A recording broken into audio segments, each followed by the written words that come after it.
ang gusto nila ipalabas ko na nakita ko yun mismo, tapos isasama ko daw si Pilar Braga, ganito, ganyan. Kaya yun ang reasons na nakafeel ako ng pagdadalawang isip. May ano ka mo? May copy ka ng affidavit? Dito po sa email ko, from June Sapio talaga sa email ad niya na pinorward sa akin, actually umabot po ng 15 draft. Offer po sa akin, sabi niya, kasi nagdadalawang isip na sila sa akin, actually nag-aaway na kami. Tinatawag mo nila akong spy, tapos ano daw yung nagpupunwari lang kasi bakit ayaw ko daw pirmahan yung affidavit. Sabi niya, ang 500,000 pag-upo mo sa Senado at another 500,000 pag nakarating na sa international, sa ICC, at International Crime of Court. Close siya kay Secretary de Lima. Naku. Ayan na. Ayan na, sinasabi natin. May pangalan na ho na lumalabas. Eto na. Sino yung nakikita yung na-met mo doon ka sa Manila? Anong December, andun si Senator Trillanes. Naku! Tapos, meron na naman. May pangalan na naman, lumulutang. Yes, magandang hapon muli sa ating mga kasama. Nandito na naman si Kuya Goods nagbabalik. At syempre, kung di ka pa nakasubscribe sa ating channel, pa-subscribe na lang po at hit mo na rin yung bell, ha? At i-bell all nyo po para nakakatanggap ka ng notification. Anong meron? Nagsalita na ho, ang isang religious group patungkol dito. Kanino? Kay Bonget at sa kanyang tagapagsalita. Bakit? Ano meron? Umalma na sila sa pag-aresto kay Tatay Digong. So, ngayon ho, may boses na. At ito, sino ito?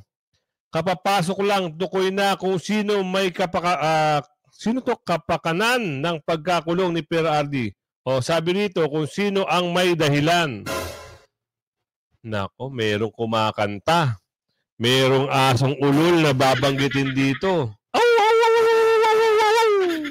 O, kilala nyo ba kung sino yung aw na yun? Isa ho itong blind item, ha? Tumatakbo itong mayor somewhere in Kalokohan. Ayan. Sino? Kung kilala nyo, type nyo sa comment section kung sino ito.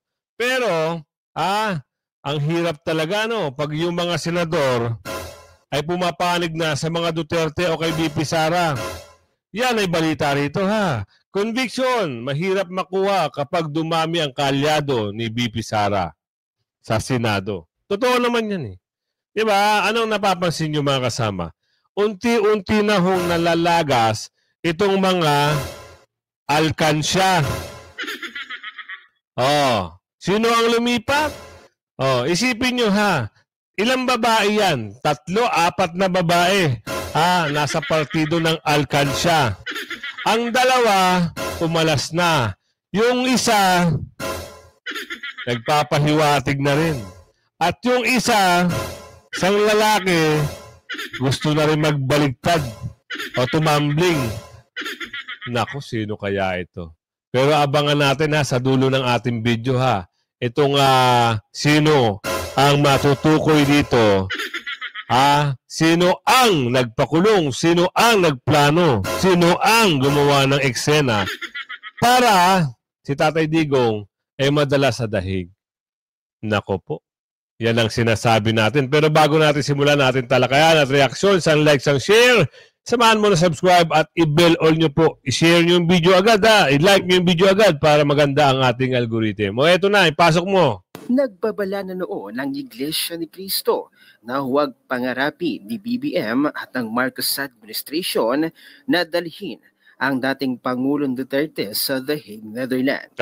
Ayon sa ilang kaanib at mamahayag ng Iglesia ni Cristo, hindi nakinig itong si BBM. Kaya naman patuloy ang pagbagsak at paglagapak ni BBM sa iba't ibang surveys. Totoo yan. Din ng mamamahayag ng Iglesia ni Cristo ng Net25 na nakaapekto rin sa mababang rating ni BBM ang kanyang tagapagsalita na walang iba kundi si PCO Undersecretary Claire Castro. Dahil nga sa walang premyo. Nako po. Mabanggit na naman yung isang pangalan na yun. Wala naman nangyari. Ha? Habang nagsasalita, yung nababanggit na pangalan na yun, lumalagpak hanggang wala na, hindi makaahon na. Bakit? Tingnan nyo naman yung mga pronouncement. Ha? Yung mga pronouncement, walay na. Kumbaga, sa patalasan ng pag-iisip at abilidad ng utak, mahina ho. Slow, kumbaga. Ayan, sabi na Aling Ledesma. Kung kilala nyo, kung sino nababanggit dito, i-type nyo sa comment section. Baka siya nga ata yung natutumbok dito. Kilala mo? Ha? O, i-type mo. Ano pa hinihintay mo? I-type mo kung anong pangalan na tagapagsalita nung taong nababanggit dito.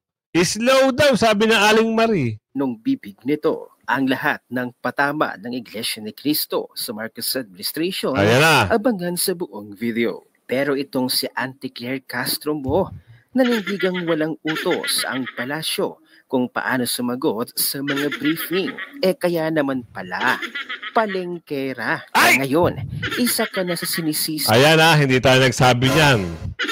Diba? Sino nagsalita niyan? Saan galing? Ulitin nyo, type nyo sa comment section. Yun naman pala. Meron naman palang pinanggalingan, kaya naman pala ganun ang kanyang pronouncement. Ang hirap imbis na iangat ang kanyang boss, lalong-lalong bumabagsak. Ng taong bayan kung bakit mababa ang ratings ni BBM. Ayon pa kay Tio Moreno, Dear Bongbong Marcos, you will go down in Philippine political history as the only president with the lowest trust and approval ratings. Why? Because you brought in your own Helen of Troy, someone who is subtly destroying your credibility. You allowed yourself to be surrounded by the wrong people, and by letting it happen, the blame falls squarely on you. It's time to show some backbone and act like a real president. Your deafening silence on the issues plaguing your administration speaks volumes about your character and political will. Weak, inept, and utterly unbecoming of a leader. Your Helen of Troy, Attorney Claire Castro. Dinaliwala ni BBM ng Marcos administration ang banta ng Iglesia ni Cristo. Pakinggan nyo mga kasama pakinggan nyo mabuti itong balita na ito. Halos totoo naman yung sinasabi dito ni Robin. Diba? Ano ba yung unang hakbang o unang pagpapasya ng religious group na ito? Diba? Pinigilan niya Huwag mo subukan. Binalaan na siya. Nagkaroon na nga ng peaceful rally para hindi ma-impeach Kaya anong ginawa? Hindi nagsalita. Ngayon, taasa kayo ng boto sa mga religious group na ito. Diyos mio, hindi na kayo makakatikim. At sigurado, for sure, yung alyado nito, o yung alkansa, yung kaalyado nito, nadamay na. Bakit? Sino ba ang boss? Diba? Napakadami. Milyon ang miyembro ng religious group na ito. Kaya, wag na kayong umasa ng boto. Pasensya na kayo, ha? Talagang nangungulilat na kayo. Kung sino man, yung kaalyado, nang nakaupo ngayon, umasa kayo na lalagpak ang boto ng mga kakampi nyo.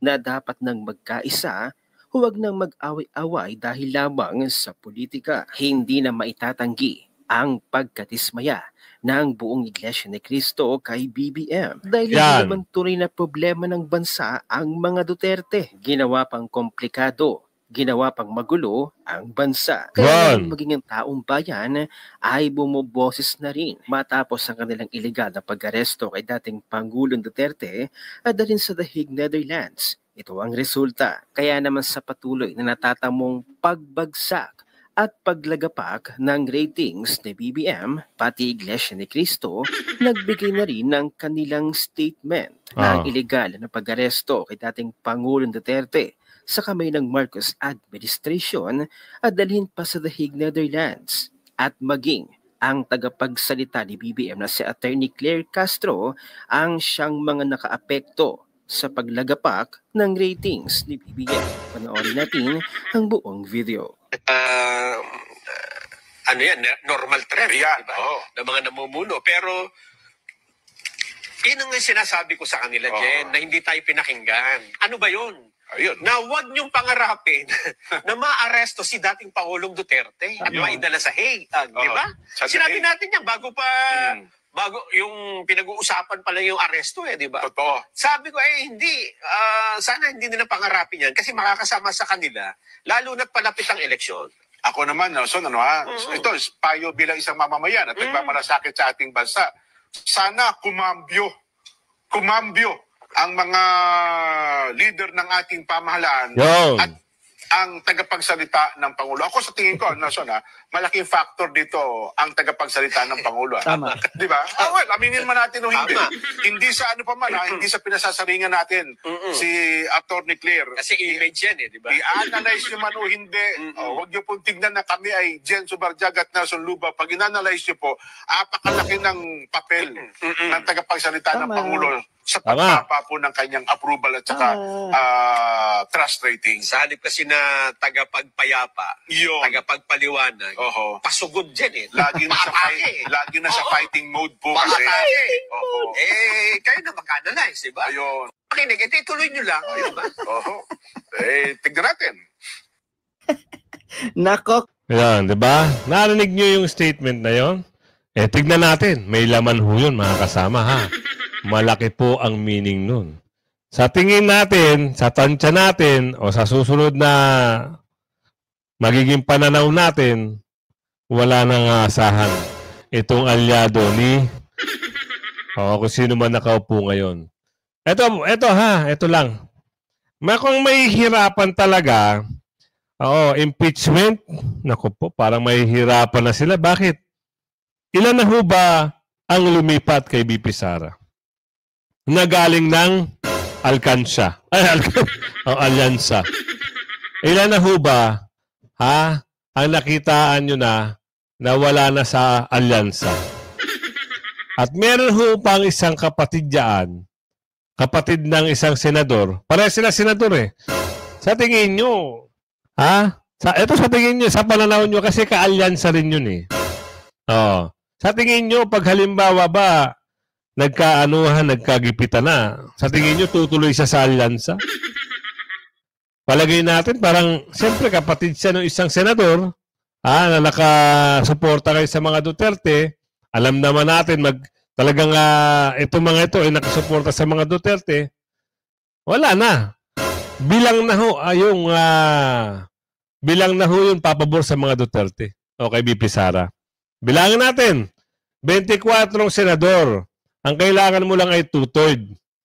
So, kahit kayo mag-compute, for sure, lamang na ho itong mga, partido ni BP Sara, partido ni Tatay Digong, at yung mga senador na yan.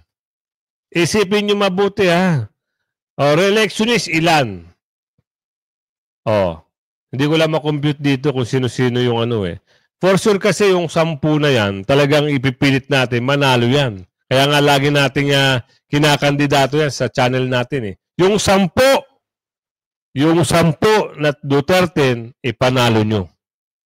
Yung 2 na inendorso ni BP Sara, kayo na bahala, nasa discretion nyo yan. Basta yung 10 ang hinihiling natin, magtatampo si Tatay Digong pag hindi nyo binoto yan.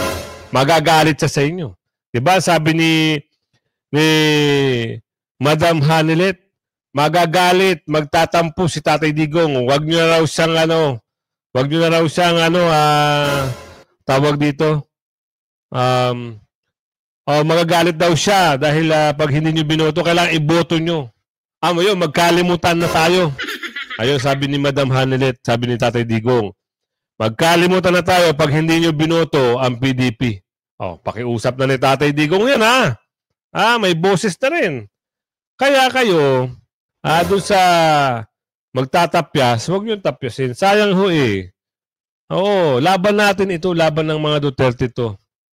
Kaya, solid natin yung 10. At ito, ang hiling na party list, ay yung Duterte Party List. Isa lang ho kasi ang kailangan maiboto nyo eh. Isa lang ho. Pero ang matapang na lumaban na party list, hindi naman natin sinabi yung iba ay hindi. Kasi the root word na Duterte, siyempre aliado yan ni BP Sara, ni Tatay Digong. So marami kasing tumatakbong party list eh. Pero pag manalo naman si BP Sara, for sure naman, mabibigyan din naman ng ibang trabaho yung mga tumatakbong party list na yan. Ito lang, Duterte Party List, malaking bagay ang pagnanalo. Ayan ho ang matapang nagiging boses lagi pag dyan sa mga peaceful rally at nung nasa Villamor Air Base, ayan si Chairman Cardema at kanyang misis. Yan ho. Yun ho iboboto ko. Duterte Party List. Kaya kayo, hindi ko naman sinasabi sa inyo na kalimutan nyo yung ibang sinabi kong party list. Isa lang ho kasi ang kailangan iboto eh. Mamimili lang kayo doon sa sinabi ko. So ngayon, magbigay kayo ng isang magandang party list na nasa puso nyo. Kasi lahat naman yan kaalyado ni Tatay Digong eh. Pero siyempre, ang pangalang Duterte, kailangan andun. Kaya sa akin po, opinion ko, sarili kong pananaw ito, Duterte Party List po ang iboboto ko. Kayo po, hindi ko po alam. Nasa inyong mga kamayan. Eto. Bakit ba mahihirapan sila? Ipaliwanag mo dito, kuya. Ano meron dito? Maganda kayo ang magbaliwanag sa taong bayan. We all have our own respective battles in our districts. We have to win that first para we can continue to act as public prosecutors. Kabilang si Bukidnon 2nd District Representative Jonathan Keith Flores sa 11-member House Prosecution Panel para sa impeachment trial ni Vice President Sara Duterte. Anya, isang beses pa lang siyang nakadalo ng pagpupulong ng House Prosecution Panel. Sa kasalukuyan, abalaan niya ang mga miyembro ng House Prosecution Panel sa kani-kanyang pangampanya para sa 2025 midterm elections. Para makaharap sa paglilitis ni VP Duterte bilang House Prosecutors, kinakailangan muna nilang manalo sa paparating na halalan. Aminado rin ang kongresista sakaling mas maraming kaalyado ni VP Duterte ang manalo sa halalan at mailoklok sa Senado, mas mahirap para sa kanilang makakuha ng conviction sa impeachment trial. Sa gitna ito ng pag-angat sa election surveys ng ilang kaalyado ng mga Duterte, nanguna sa bagong Pulse Asia Survey ang mga senador na nasa partido ni dating Pangulong Duterte sa survey na isinagawa noong Marso. If the outcome of the national elections would lead to the event na marami na rin yung supporters ni VP in the Senate, then it will make it more difficult on the part of the public prosecutors to convince them on how they will vote as far as the impeachment convictions is concerned. Wala namang epekto sa ginagawang paghahanda ng House Prosecutors ang election survey. Gate din ni Representative Flores. What? Hindi ako natatakot sa survey. Wala naman daw epekto. Bakit walang epekto? Ay, dun pa nga lang sa survey niya, sigurado. Kakabahan ka na eh. Tapos sasabihin nyo wala epekto. Wow! Palakas kayo ng loob. Ulitin natin Wala namang epekto sa ginagawang paghahanda ng House Prosecutors ang election survey. Gate din ni Representative Flores, tiwala silang malakas ang kanilang ebidensya laban kay VP Duterte. How the senators will appreciate it after we present it is really up to them also. So it's immaterial kung sino ang nanalo or sino ang leading sa survey. Kasi in the end, what we have as public prosecutors is going to be the same. Same lang yung... Talaga ba? Bakit si Madam at yung isang tumatakbong senador bigla na lang lumiko? Bigla na lang umalyado? Bakit? Tapos sasabihin nyo, walang epekto. Wow naman. Kung ako sa inyo, wag na ho kayong magsalita. Mangampanya na lang kayo ng mangampanya. Kung sakaling manalo kayo, di mas maganda. Kaso nga lang, kung matalo, paano na yan? Easy. Paano na yan? Ano na mangyayari niyan? Lipad-lipad na lang, ganon. Ganon na lang. Kailangan pabilisan ng paglipad. Para hindi kagad makulong. Ganon ba yun? Hindi ho. Hindi ho. Ito sasabihin ko na sa inyo, Yung ginawa kay Tatay Digong, isang malaking problema yun. Dahil wala naman pala silang wala naman silang tawag dito, due process na binigay. Wala rin binigay na hindi na binigyan ng doktor At bukod doon, hindi pinapasok yung anak. Nako, eto na. Magiging problema nito, sino? Malamang dyan yung umaresto. At bukod doon, meron na hong nagtatahulan. Ibig sabihin, meron na hong kumakanta. Sino ang utak ng pagdala kay Tatay Digong at sino-sino ang mga nagkakampihan? Eto na. Kailangan natin malaman. Ano kaya meron dito? Kailangan natin maintindihan kung ano talaga ang usapin dito. Mga picture ko kasi nakasama ko si City Councilor, tapos may picture ako nakasama si Presidente Duterte at saka yung mga sinasamahan kong tao sa kanya na para lumapit. So sabi sa kanila, mas maganda daw kung ako, lalo na kung ang drugs ang hidihin sa kay PRRD, baka mas maniwala ang mga tao kasi kung EJK daw, wala nang effect sa mga tao. Yung last na lang po, yung affidavit na pinapipirmahan sila, pwede natin malaman kung anong detalye nila.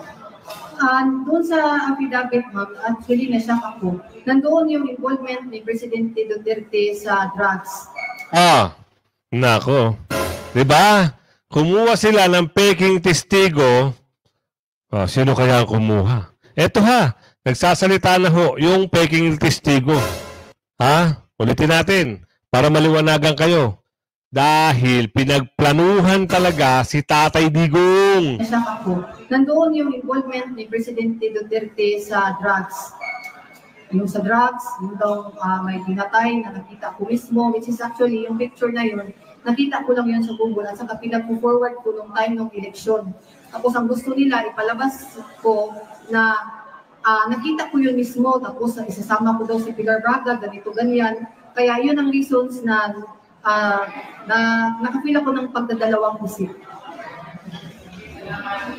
May copy ka ng affidavit? Dito po sa email ko, from Jude Sapio talaga sa email ad niya na pinorward sa akin. Actually, umabot po ng 15 draft.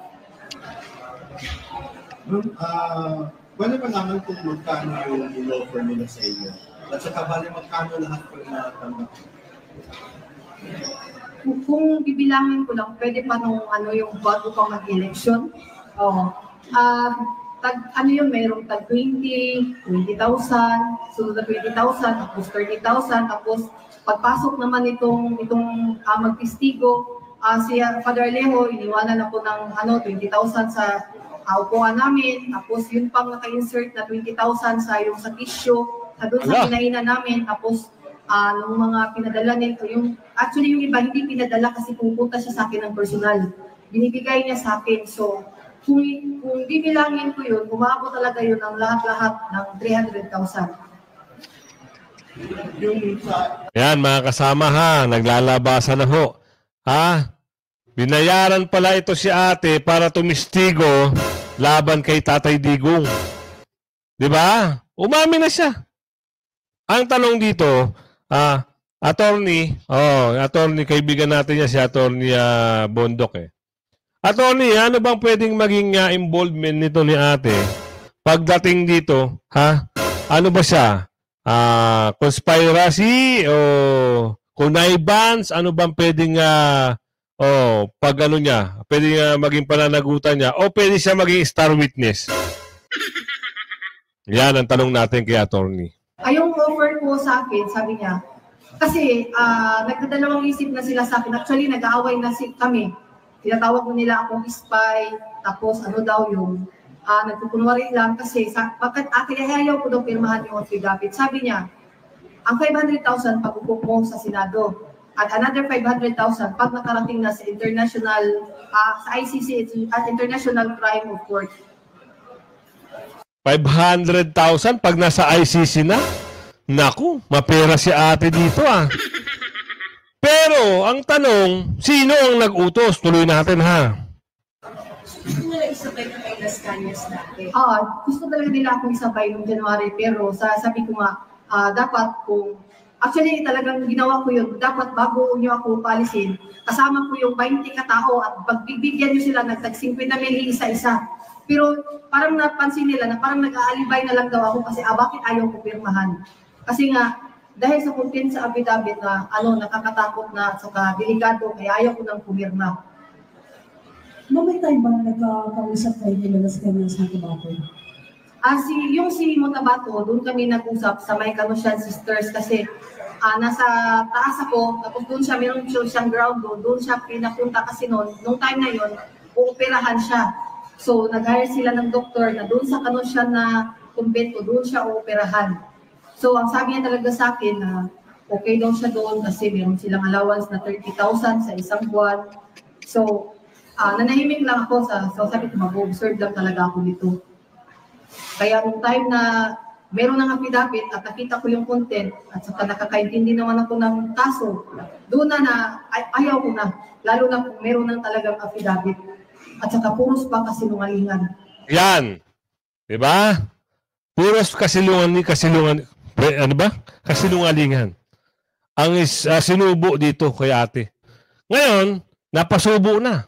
Ano nangyari? Nagdire-diretso na ngayon. Nagkapera na. At itong si ay malamang, milyonaryo na ito. Baka bilyonaryo pa. Ma'am Grace, paano ka paniniwalaan namin at yung mga tao? Dito yung affidavit ko, no? Tapos na-forward ko rin sa brigada yung mga conversation namin nila Jude Sabio. At saka yung picture namin nung kami conference kami together with Father Alejo, Attorney Jude Sabio. Actually, na-post na yun sa Brigada page. Yung lahat-lahat na yun, na-post na yun sa Brigada page. May number ko ni Ha? Meron ako. Sige. Mamaya na. Mamaya. Paano kayo nagkakilala ni Father Alejo? Dahil din kasi LP rin siya eh. So, close siya kay Secretary de Lima. Naku. Ayan na. Ayan na, sinasabi natin. May pangalan na ho na lumalabas. Eto na. Sino yung nakikita yung na-met mo yung doon ka sa Manila? Anong December, andun si Senator Trillanes. Naku! Tapos, meron na naman. May pangalan na naman, lumulutang. Naku po, ito na sinasabi natin. Kaya pala totoo ang pinagplanuhan ng gusto si Tatay Digong. Pag ito napanood nyo, i-share nyo ng i-share mga kasama. Dahil ito na siguro ang magpapatunay na lahat ng binintang nila kay Tatay Digong plano. Bakit? Umamin na ho binabayaran siya ng ganung halaga. Pag nasa ICC na 500,000, isipin 500,000. Ibang klase talaga. Ginamitan ng pera si Tatay Digong. Ngayon ang tanong, yun bang nasasabi mga 30,000 witness, may haharap kaya yan? Mabibigyan kaya yan ng ID at passport? Yan ang ating mga tanungan. Nung time na ngayon, andun si Ma'am Dilima, natatawa siya nung binasa niya yung affidavit ko. Kaya nung time na yun, marami rin akong inalibay sa kanila. Sabi ko nga sa kanila, uwi muna ako ng Mindanao. Pagbalik ko, saka ko pipirmahan yung affidavit. Yung sabi niya sa akin na huwag kang mag-alala dahil yun nga daw, hindi ako papabayaan. Nakita mo na maraming pera dito. So, akong bahala sa iyo. Yung sabi niya, akong bahala sa iyo. Kita mo si Motabato, maganda yung buhay dahil nasa amin. Pero ang kinakatukutan ko na lang talaga kasi yung content ng affidavit, kaya umatras na ako nung bandang December. Ano ang content ng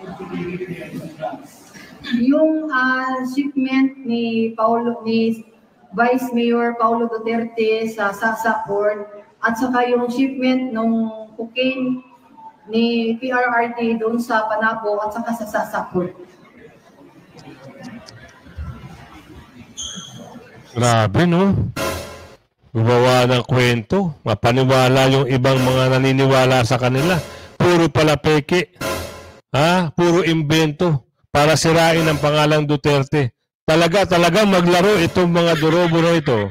Gagawa sila ng hindi maganda para lang mapabagsak ang mga Duterte at para hindi makabalik sa pwesto. At ito pa, yung mga ginawa nila kay Tatay Digong, imbento na mga kaso, ibang klase. Buti na lang andito si ate, no? Nagbigay na siya ng boses. Hay nako, kayo mga gumagawa ng kalokohan, tandaan nyo, mga taga-kalokohan, huwag na huwag kayong boboto ng maling tao. Tatastasin lang yan. Ang pondo kung sakaling manalo yan. Ganyan ang laro ng mga taong durobo. Halata naman eh. Oo. Sino iboboto nyo? I-type nyo sa comment section, Along! Sunod nun. Yun ang iboto nyo. So yun po, pagkabasa mo sa ano na yan, ma'am, anong reaction ka agad? Natakot na ako. Sabi ko na, bakit ganito? Grabe naman to. Sabi ko kay Sabio kasi nag-meet kami doon sa Holy Spirit. No? Sabi niya sa akin, sabihin mo lang yan kasi para daw yan sa ano. At pag once na si VP Lini ang makaupo, babalik ang power sa Liberal Party. At kaming bahala sa'yo.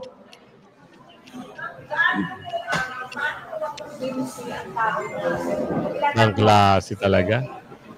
Anong time kasi ngayon, no, pwede hindi ko i-mention yung City Councilor. Binigyan kasi ako ng number niya noon dati ni City Councilor, ng number ni Christopher Bongo. So kung meron akong mga kailangan, nagte-text ako. So ang sinabi nila na hindi talaga ako as in close talaga, kundi ang gusto lang nila na meron daw silang proof na close ako kay Presidente Duterte kasi may picture kami na kaming dalawa. Which is nga dala ko rin. Plano. Lumabas ang katotohanan, bayaran pala ang mga witnesses nila. Ibang klase maglaro talaga ang mga durobo, no? Napatunayan na, ito hindi ito kwela, hindi ito istorya. Siya na ho ang nagsasalita. Kaya abang-abang kayo, kaya i-share nyo yung video natin, i-like at i-share. Hanggang sa muli, bye-bye!